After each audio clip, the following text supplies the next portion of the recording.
तुमचं नाव सांगा। माझं नाव मनोज विष्णू मातंग। कुठे राहता? महात्मा फुले नगर मध्ये। काय वाटतं कोण जिंकून येणार आहे? जितेंद्र ननवरे। कशामुळे? आमच्या महात्मा फुले नगर मध्ये एसआरएचा मोठा प्रकल्प झालाय। सगळ्या लोकांना घरं भेटली आहेत आणि जे विरोधक आता सध्या विरोध करतात की त्यांना घर त्यांचा भाव दम देतो, त्यांनी घरं दिली नाहीत बऱ्याच जणांना, जे बोलतात ना त्यांच्या स्वतःचे तुम्ही मॅडम पर्सनली जाऊन चेक करा। त्यांचे कमीत कमी एकेकाचे 7-7, 8-8 घर आहेत आणि शिवाय ते वेगवेगळ्या पक्षाचे असून फक्त जितेंद्र ननवरे ह्या नावाला का विरोध करतात ते मला त्यांचं कळत नाही गणित।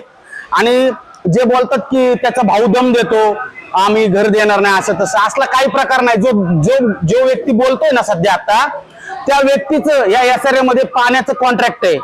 त्यांनी खड्ड्याच्या कॉन्ट्रॅक्ट मध्ये कमीत कमी 50-60 लाख रुपये कमवलेत आणि त्यांच्या वरचे जे आहेत कोण त्यांच्या लेडीज उमेदवार त्यांनी पैसे कमवलेले आहेत। आणि कसं आहे गोरगरीब जनतेला ते लोक फसवतात। ते आमच्या इथं असला कुठलाही कुणाला दम दिलेला प्रकार आणा तुम्ही समोर, काहीच नाहीये। लोकांनी प्रामाणिकपणे आमच्याकडे येऊन स्वतः बोललेले की आमचं घर तुम्ही तोडा आणि आम्हाला पत्राशेडला शिफ्ट करा किंवा आम्हाला भाड्याने शिफ्ट करा, कुणालाही दम वगैरे काही दिलेला नाही। आणि हे जे बोलतात ना आता जे मोजणारी 2-4 लोक, ह्या ऑलरेडी यांनी या एसआरए मध्ये ह्यांनी खड्ड्याच्या कामात पैसे कमावले, यांचे पाण्याचे टँकर आहेत, ह्यांनी सगळं ह्याच्यात कमवून आता यांची अपेक्षा वाढली आहे। जो एक दुसरा उमेदवार आहे शिवसेनेचा, तो शिवसेनेचा उमेदवार आहे पण तो तुतारी सोबत तिथल्या विरोधकांना घेऊन त्यांच्यासोबत प्रचार करतो, भाजपचा प्रचार करतो नेमका तो। आणि ऑलरेडी इथं त्यांची कचेरी आहे तुतारीची, पण तिथं बाहेर त्यांनी टाकली शिवसेनेची त्याच्यावरच।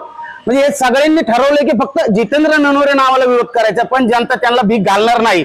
महात्मा फुले नगरचे कमीत कमी 3-3.5 हजार लोकांना घर भेटणार आहेत। कुणालाच त्याच्यापासून पात्र अपात्र हे काहीच नाही, सगळ्यांना पात्र होऊन घर भेटणार आहेत। आणि माझी इच्छा एवढीच आहे की सगळ्यांना हात जोडून विनंती आहे, ह्या असल्या जे आपल्याला फसवतात त्यांना भीक घालू नका। फक्त जितेंद्र ननवरे यांच्या पाठीमागे सगळ्यांनी उभं राहा। येत्या 15 तारखेला त्यांना भरघोस मतांनी चारही उमेदवारांना विजयी करा हीच माझी विनंती आहे।